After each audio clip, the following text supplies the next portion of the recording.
Shalom, Bapak, Ibu, dan saudara-saudari yang dikasihi Tuhan Yesus Kristus. Selamat malam. Salam sejahtera buat semuanya. Kiranya damai dan sukacita melimpah senantiasa dalam hati dan kehidupan kita semuanya.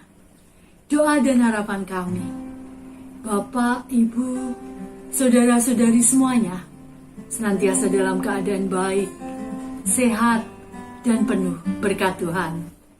Kita akan mulai pemahaman Alkitab kita pada malam hari ini. Mari kita siapkan hati kita. Kita siapkan diri kita untuk bersama-sama masuk di dalam hadirat Tuhan. Kita akan pujikan lagu dari Kidung Jemaat nomor 460. Jika jiwaku berdoa. Kita pujikan bait 1 dan 2.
Bapak, Ibu, saudara-saudari terkasih, marilah kita bersatu di dalam doa. Mari kita berdoa. Kami mengucap syukur kepadamu ya Bapa, oleh karena kasih kemurahan-Mu kepada kami. Tuhan Yesus, terima kasih untuk pertolongan-Mu. Terima kasih buat kekuatan dan kesehatan. Bersyukur untuk segala berkat Tuhan yang boleh kami terima. Sebentar lagi, kami akan mendengarkan sabda kebenaran firman-Mu. Berbicaralah kepada setiap kami masing-masing. Berikan kami pengertian, agar kami dapat memahami akan firman-Mu. Terima kasih Tuhan. Dalam nama Tuhan Yesus Kristus, kami berdoa dan mengucap syukur. Amin. Saat ini kita akan mempersiapkan hati kita untuk bersama-sama mendengarkan firman Tuhan. kita pujikan lagu Kidung Jemaat nomor 457. Ya Tuhan tiap jam. Kita akan pujikan bait 1 dan 3.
Setiap saat kita memerlukan kehadiran Tuhan.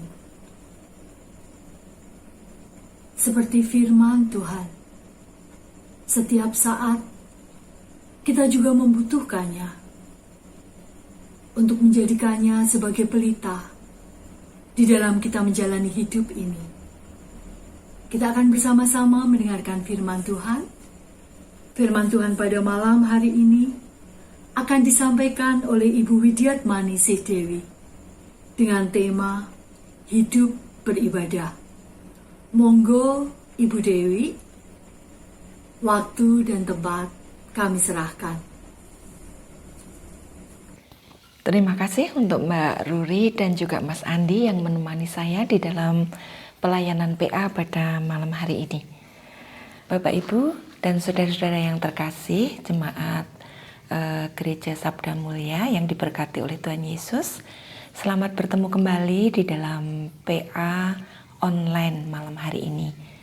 Kita bersyukur sekalipun pandemi masih terjadi, tetapi kita dipertemukan kembali untuk bersama-sama mempelajari dan merenungkan kebenaran firman Allah. Bapak, Ibu, dan saudara yang terkasih, PA pada malam hari ini kita ambilkan dari 2 Timotius 3 ayat 10 sampai dengan 17 dan nanti disambung dengan 2 Timotius 4 ayat 1 sampai dengan yang kedua. Baik, akan saya bacakan terlebih dahulu firman Tuhan 2 Timotius 3 ayat 10 sampai 17. Tetapi engkau telah mengikuti ajaranku, cara hidupku, pendirianku, imanku, kesabaranku, kasihku, dan ketekunanku. Engkau telah ikut menderita penganiayaan dan sengsara seperti yang telah kuderita di Antiokhia dan di Ikonium dan di Listra. Semua penganiayaan itu kuderita, dan Tuhan telah melepaskan aku daripadanya. Memang setiap orang yang mau beribadah di dalam Kristus Yesus akan menderita aniaya. Sedangkan orang jahat dan penipu akan bertambah jahat. Mereka menyesatkan dan disesatkan.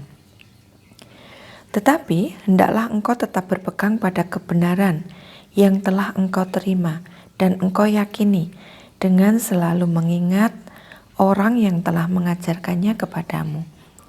Ingatlah juga bahwa dari kecil engkau sudah mengenal kitab suci yang dapat memberi hikmat kepadamu dan menuntun engkau kepada keselamatan oleh iman kepada Kristus Yesus. Segala tulisan yang diilhamkan Allah memang bermanfaat untuk mengajar, untuk menyatakan kesalahan, untuk memperbaiki kelakuan, dan untuk mendidik orang dalam kebenaran. Dengan demikian, tiap-tiap manusia kepunyaan Allah diperlengkapi untuk setiap perbuatan baik.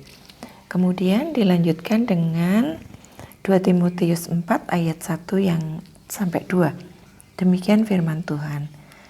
Di hadapan Allah dan Kristus Yesus yang akan menghakimi orang yang hidup dan yang mati, aku berpesan dengan sungguh-sungguh kepadamu demi pernyataannya dan demi kerajaannya. Beritakanlah firman, siap sedialah, baik atau tidak baik waktunya. Nyatakanlah apa yang salah, tegurlah dan nasihatilah dengan segala kesabaran dan pengajaran. Bapak Ibu yang terkasih, PA malam ini kita beri judul Hidup Beribadah dalam Tuhan Yesus.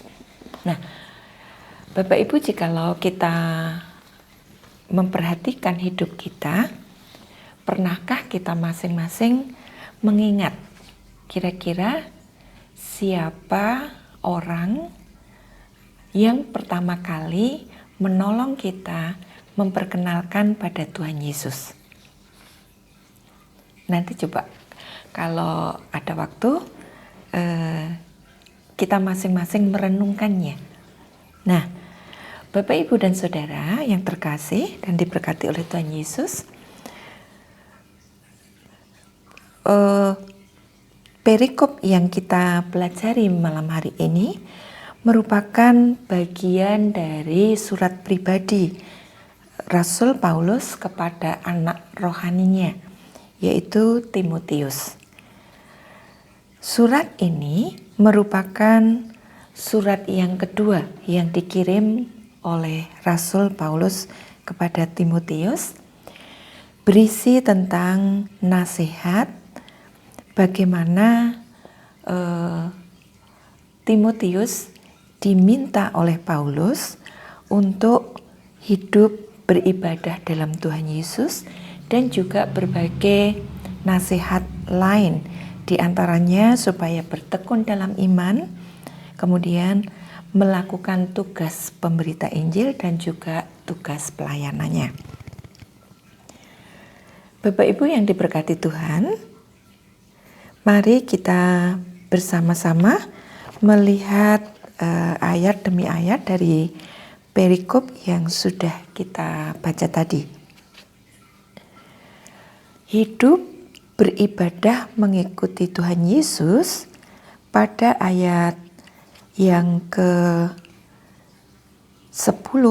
sampai yang ke-12 itu dikatakan bahwa, terutama pada ayat yang ke-11 bagian terakhir dan ayat yang ke-12, bahwa hidup mengikut Tuhan Yesus itu adalah hidup yang menderita atau yang mengalami penderitaan. Apa maksudnya di sini? Jika kita memperhatikan ayat yang ke-12 terutama, kita baca ulang, memang setiap orang yang mau hidup beribadah di dalam Kristus akan menderita aniaya. Apa yang dimaksud dengan menderita aniaya dalam hal ini? Ayat ini juga mirip dengan apa yang dikatakan sendiri oleh Tuhan Yesus Kristus sebagaimana ditulis di dalam Matius 5 ayat 10-12 dan juga Matius 10 ayat 22 yang kira-kira begini bunyinya. Berbahagialah orang yang dianiaya oleh sebab kebenaran, karena merekalah yang mempunyai kerajaan surga. Berbahagialah kamu jika karena aku kamu dicela dan dianiaya, dan kepadamu difitnahkan segala yang jahat. Bersukacitalah dan bergembiralah, karena upahmu besar di surga. Sebab demikian juga telah dianiaya nabi-nabi sebelum kamu. Matius 10 ayat 22 juga mengatakan demikian. Dan kamu akan dibenci semua orang oleh karena namaku. Tetapi orang yang bertahan sampai pada kesudahannya akan selamat. Nah, Bapak, Ibu, dan saudara-saudara yang terkasih, pemazmur atau Raja Daud pun juga mengatakan bahwa di dalam Mazmur 34 ayat 20 itu mengatakan kemalangan orang benar banyak, tetapi Tuhan melepaskan diri dari semua itu. Nah, dari ayat Mazmur 34 ayat 20 ini sama maknanya dengan 2 Timotius 3 ayat yang ke-11. Seperti yang disaksikan oleh Paulus yang mengatakan bahwa semua penganiayaan itu kuderita dan Tuhan telah melepaskan aku daripadanya. Nah, jemaat yang diberkati oleh Tuhan Yesus dan dikasihi oleh Tuhan Yesus, dari beberapa ayat yang kita baca tadi menunjukkan bahwa mengikut Tuhan Yesus itu memang akan mengalami penderitaan. Nah, tetapi setelah kita bertekun di dalam penderitaan itu, baik pemazmur maupun Rasul Paulus mengatakan bahwa Tuhan akan melepaskan dari semuanya itu. Artinya Tuhan akan melepaskan dari semua penderitaan itu. Nah, sekarang perlu kita renungkan, kira-kira apa yang dimaksudkan dengan penderitaan dalam hal ini? Menurut Kamus Bahasa Indonesia, menderita itu berarti menanggung sesuatu yang tidak menyenangkan. Jadi saya ulangi, menanggung sesuatu yang tidak menyenangkan. Nah, ini itu tidak sama dengan menderita karena kita dengan sengaja melakukan kesalahan. Jadi maksud saya adalah ketika saya melakukan kesalahan dan kemudian saya merasa begitu menderita, itu tidak sama dengan pengertian yang dimaksudkan dengan tadi menanggung sesuatu yang tidak menyenangkan tadi. Nah, sekarang bagaimana menurut pengertian iman Kristen? Menurut iman Kristen, menderita itu bisa berarti menderita karena mempercayai Kristus sebagai Tuhan dan Juru Selamat. Penderitaan itu bisa dialami secara verbal atau berupa aniaya fisik ataupun secara rohani. Ya, bagaimana contoh menderita karena iman kepada Kristus? Bapak Ibu, mungkin di antara Bapak Ibu banyak yang mengalami hal ini. Misalnya di dalam pekerjaan Bapak Ibu, untuk mendapat promosi itu seringkali diprioritaskan untuk saudara-saudara kita yang non-Kristiani. Sementara kita yang Kristiani itu sering tidak mendapatkan hak yang selayaknya. Atau mungkin contoh lain di dalam kehidupan kita bermasyarakat. Hal-hal yang sederhana. Kami pernah mengalami hal itu, meskipun mungkin bagi saudara-saudara kita yang memperlakukan itu tidak merasa bahwa itu diskriminasi, tetapi kami merasakan bahwa itu suatu pembedaan. Jadi kebetulan waktu itu anak saya melahirkan. Kemudian biasanya setiap kali ada warga yang melahirkan itu selalu ada kunjungan dari RT ataupun dari ibu-ibu komplek perumahan. Namun demikian, karena kami tidak pernah datang ke perkumpulan peribadatan mereka, tentu saja kami kurang dikenal oleh saudara-saudara kita yang non-Kristiani. Maka ketika anak kami itu kemudian pas melahirkan, kami tidak dikunjungi.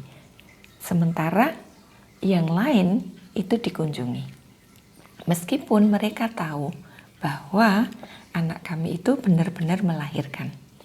Ya, itu contoh kecil tetapi merupakan satu bentuk perlakuan yang memperlakukan berbeda karena kita memiliki iman di dalam Kristus. Nah, Bapak Ibu dan saudara-saudara yang terkasih, ketika kita dalam tanda petik harus menghadapi penderitaan oleh karena iman kita, apapun itu bentuknya, bahkan mungkin sampai dikucilkan ataupun mengalami aniaya secara fisik, kita harus bertekun. Sebagaimana contoh dari Rasul Paulus tadi mengatakan bahwa Rasul Paulus itu sudah mengalami berbagai penderitaan, baik di Antiokhia, di Ikonium, dan di Listra. Tidak hanya dianiaya, tetapi juga sampai dihukum dan dipenjara. Tetapi Paulus bertekun terhadap semuanya itu.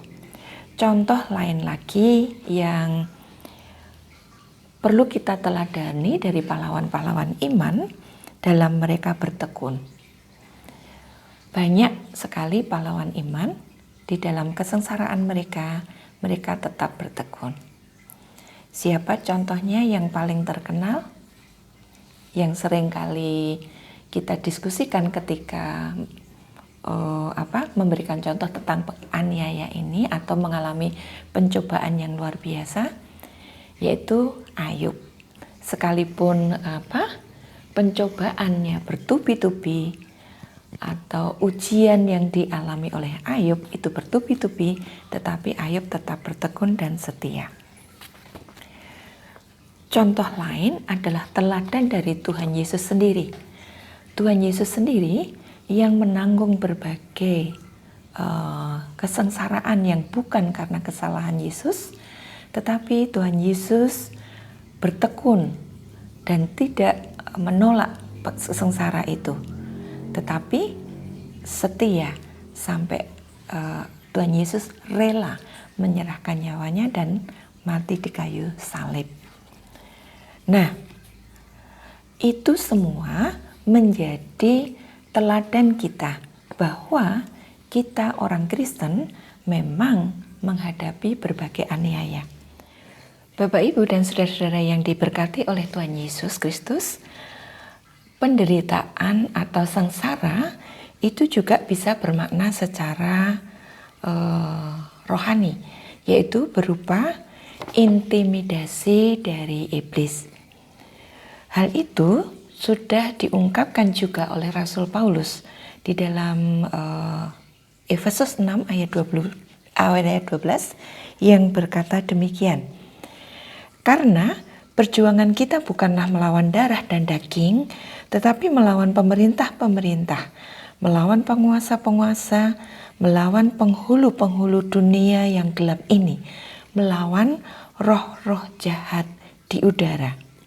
Nah, Bapak, Ibu, dan Saudara yang terkasih, iblis tidak akan pernah tinggal diam ketika kita, anak-anak Tuhan, akan mendekat kepada Tuhan Allah atau Tuhan Yesus.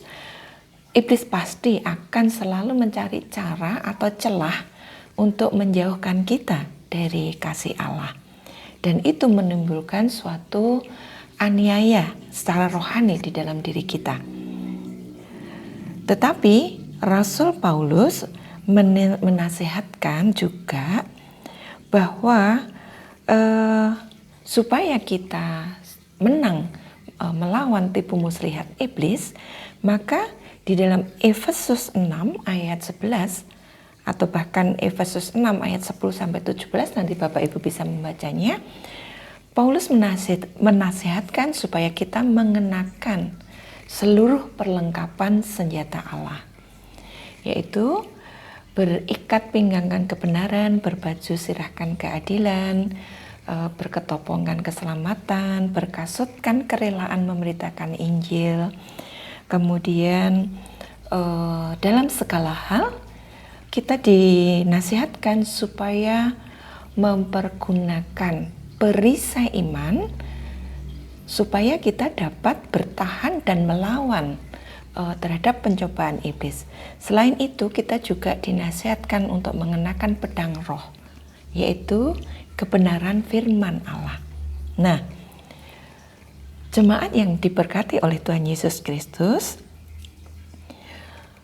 Tuhan ingin supaya setiap kita, anak-anak Tuhan, tetap setia kepadanya, tetap hidup di dalam kebenaran dan berdasarkan standar kebenaran yang telah ditetapkan oleh Tuhan, yaitu di dalam firman Allah.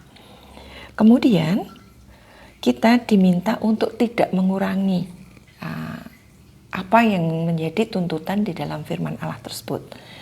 Oleh karena itu, Bapak Ibu, supaya kita berkemenangan tadi, sebagaimana dinasihatkan di dalam segala hal kita mengenakan perisai iman dan juga menggunakan pedang roh, maka sudah seharusnya lah bahwa kita menyediakan waktu setiap hari untuk paling tidak pernah membaca firman Tuhan secara rutin.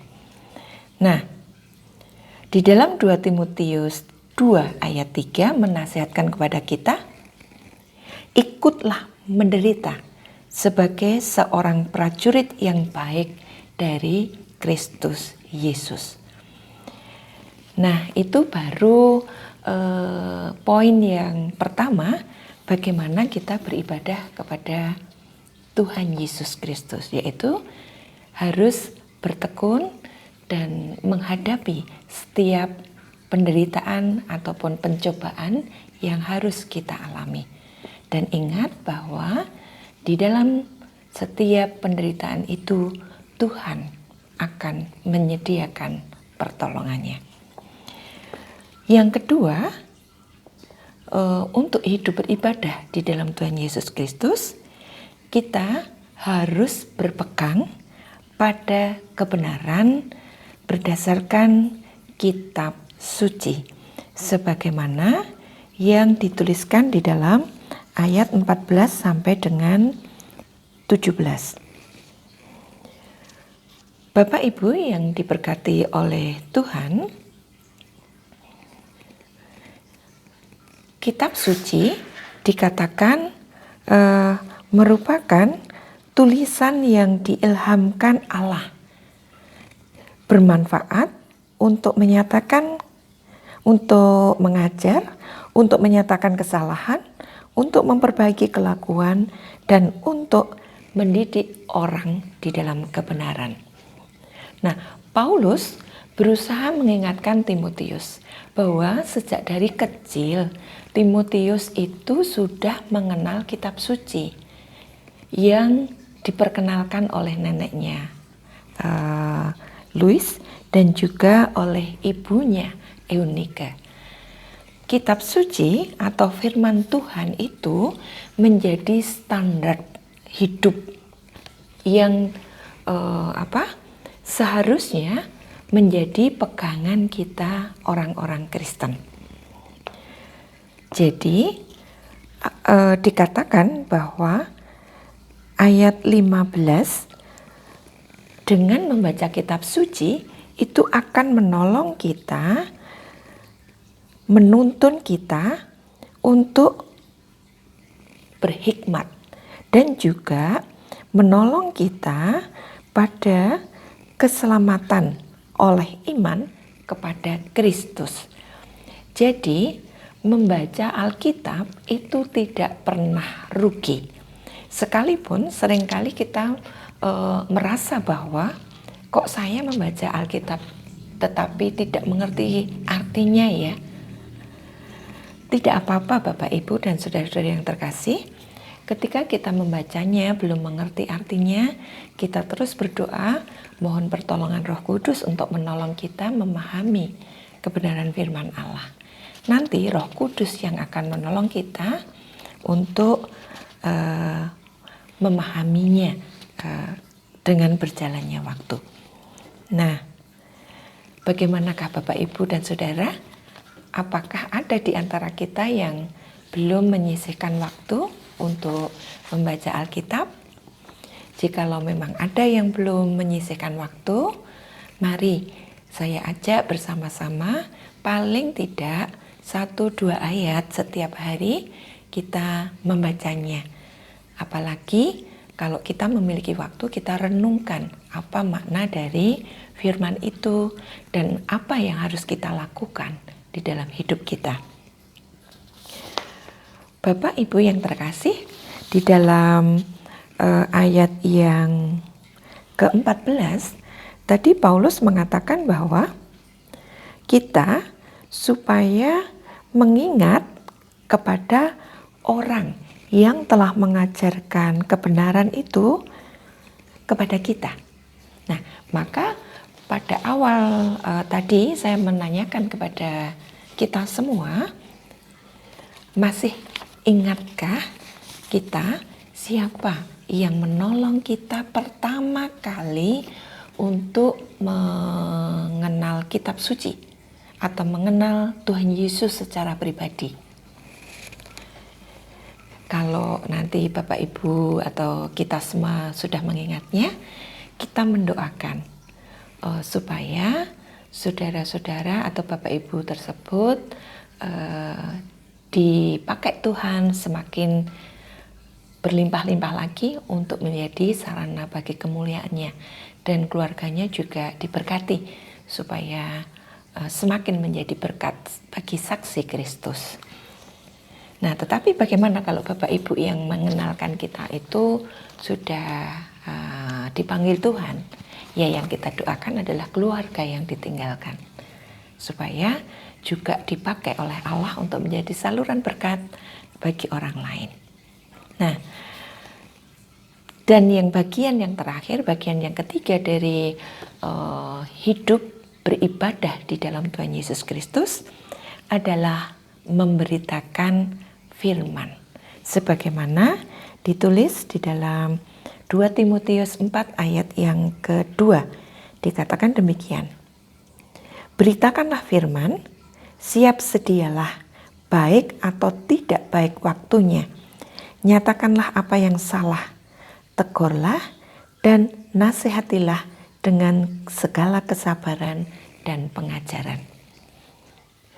Bapak Ibu, memberitakan firman itu bukan nasihat yang diberikan oleh Rasul Paulus kepada Timotius saja, tetapi juga kepada kita semua, orang-orang yang sudah meyakini Tuhan Yesus sebagai Tuhan dan Juru Selamatnya.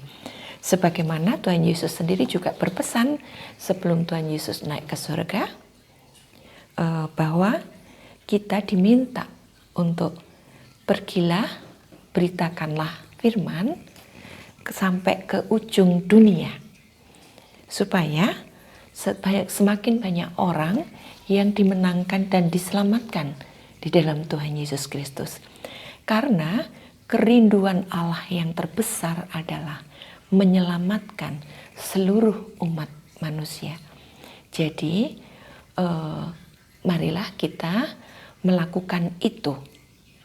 Tetapi kebanyakan dari kita bertanya-tanya, bagaimana caranya supaya kita bisa memberitakan firman? Kita bisa memulainya dari keluarga kita sendiri.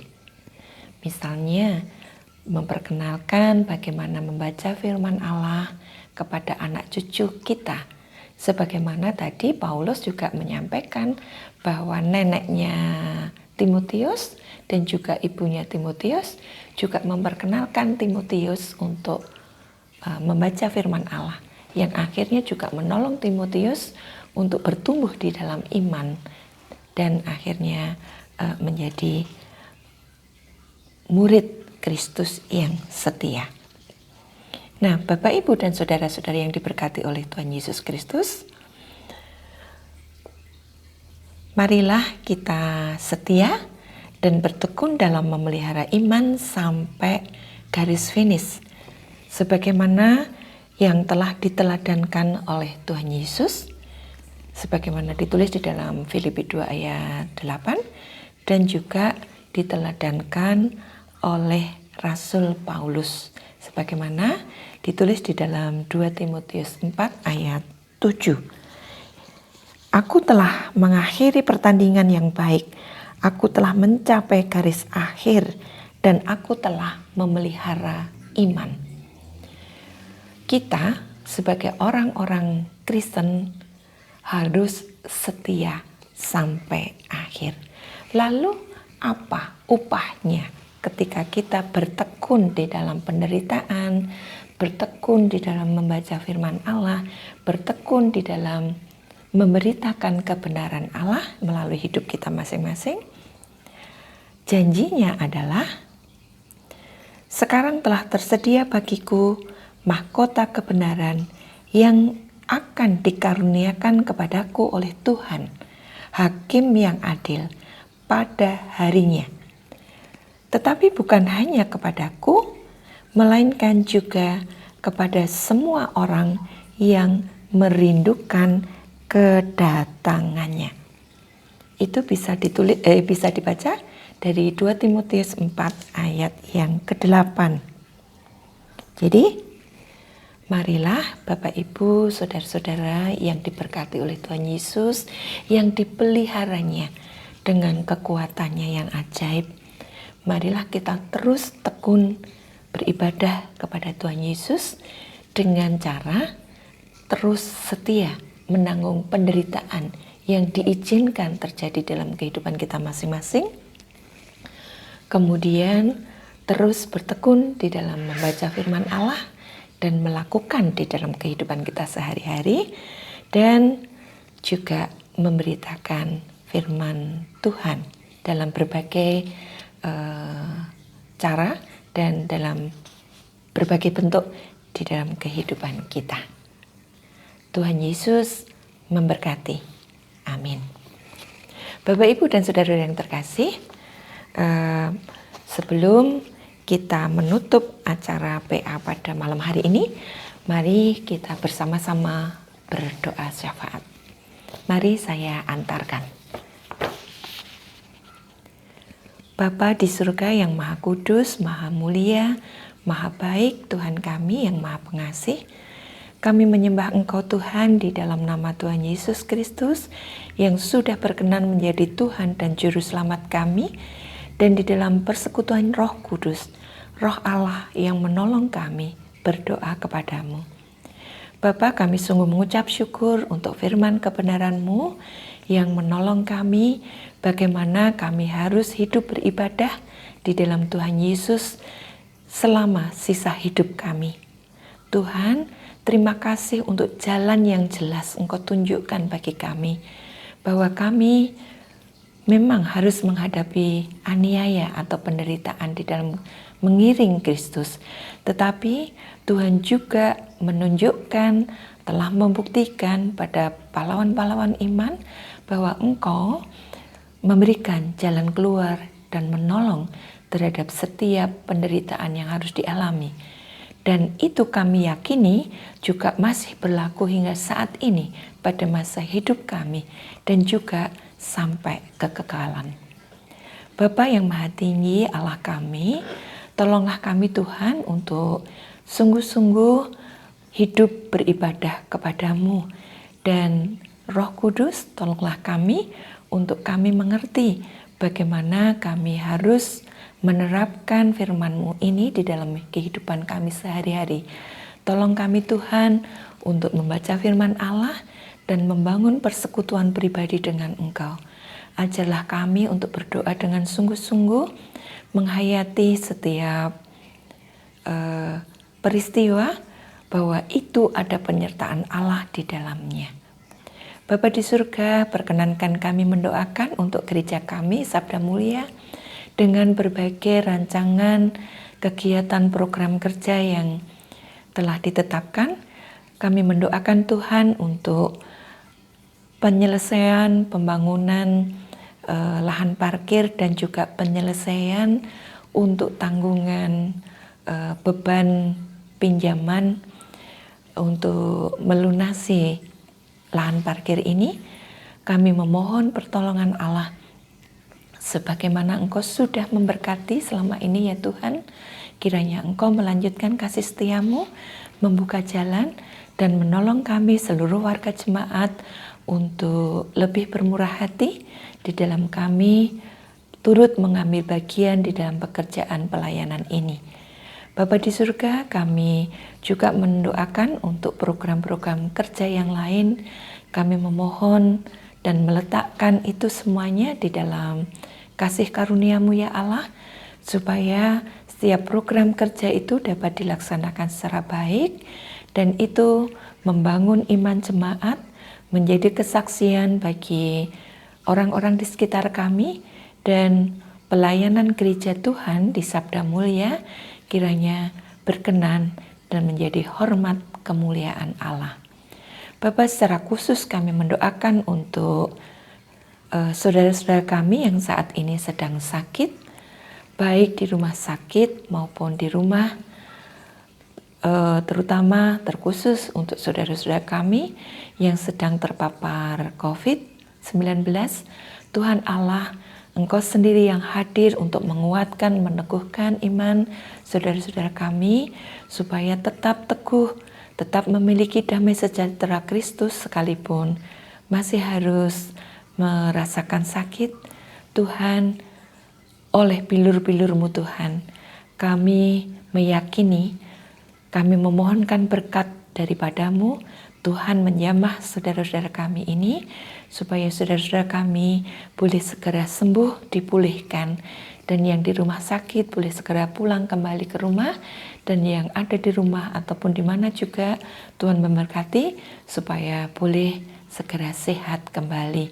Dan kami semua Tuhan memohon berkat sehat supaya kami boleh melanjutkan kehidupan kami, menikmati karunia Allah dan terus mengucap syukur di dalam setiap keadaan. Bapa di surga, tolonglah kami untuk tetap setia di dalam mengiring Tuhan.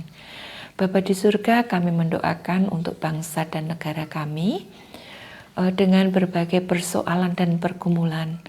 Mohon berkat Allah supaya kebijakan pemerintah kami dengan mengadakan vaksinasi untuk seluruh warga negara Indonesia, Tuhan berkati, supaya program itu Tuhan boleh berjalan secara baik dan seluruh warga negara Indonesia boleh mendapat vaksin dengan baik.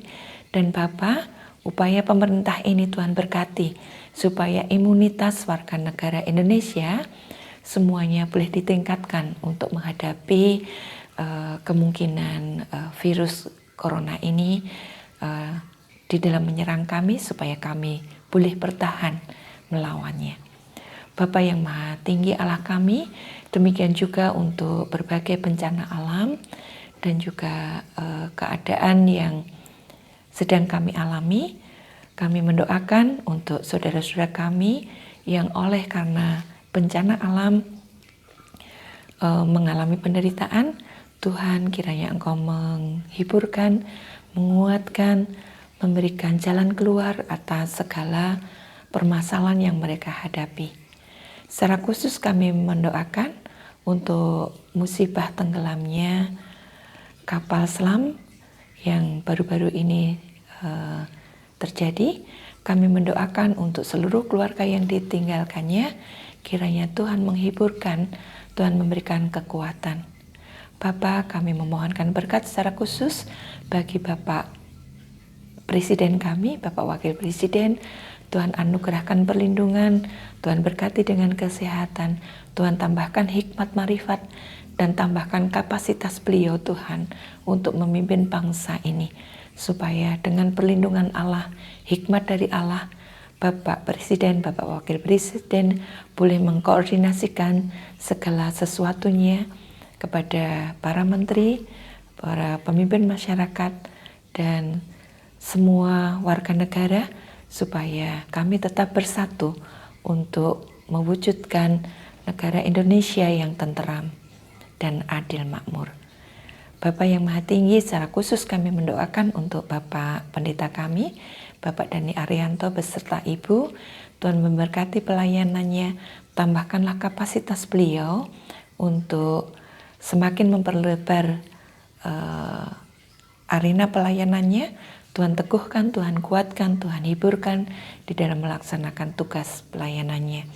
Tuhan berkati juga para majelis gereja, Tuhan berkati para pengurus komisi, panitia-panitia yang ada, dan juga guru-guru sekolah minggu. Tuhan berkati supaya Bapak Ibu semua dan saudara-saudara semua di dalam melayani Tuhan mendapatkan damai sejahtera, kekuatan, dan berkat yang berlimpah dari Engkau. Dan seluruh warga gereja Sabda Mulia, baik di Nenggungan, di Panasan Baru, di Induk, Tuhan berkati supaya kami semua tetap sehat, tetap memiliki damai sejahtera di dalam Kristus. Berkati supaya kami semua setia di dalam mengiring Engkau. Bapa, kami sungguh mengucap syukur atas kebaikan-Mu, atas kemurahan-Mu, atas kerelaan-Mu Tuhan, menjadi Tuhan dan Juru Selamat kami. Kiranya nama-Mu yang terus kami muliakan sepanjang hidup kami. Terima kasih Tuhan Allah, kami menyerahkan waktu sepenuhnya sisa hidup kami kepadamu. Kiranya Engkau sendiri yang akan menjagai kami. Terima kasih Tuhan Yesus, kami naikkan segala doa syafaat kami ini di dalam nama-Mu, nama yang ajaib, Tuhan Yesus Kristus, Juru Selamat kami. Amin. Waktu kami serahkan kembali kepada Mbak Ruri. Terima kasih.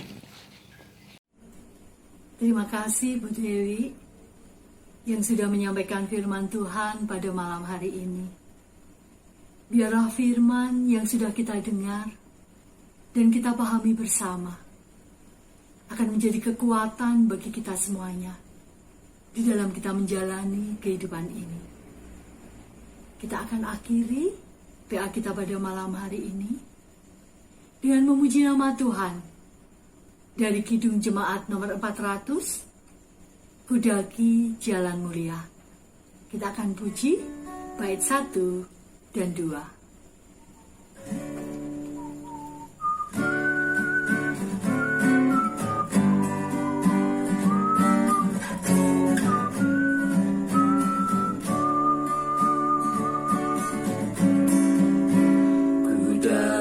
Jalan mulia, tetap doaku inilah ke tempat tinggi dan teduh.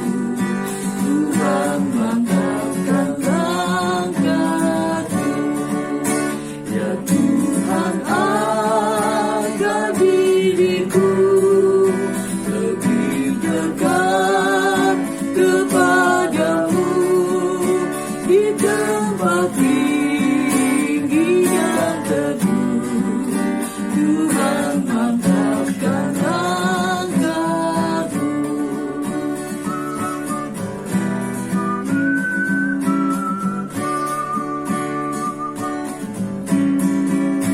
Ku tidak mau mendekat di dalam bimbang dan gelap.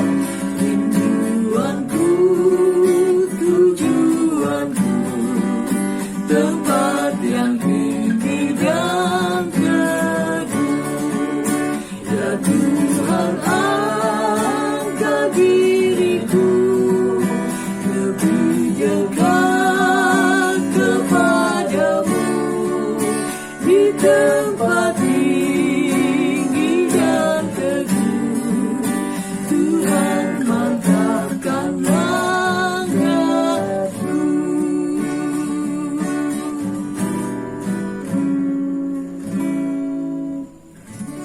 Bapak, Ibu, saudara-saudari yang dikasihi Tuhan,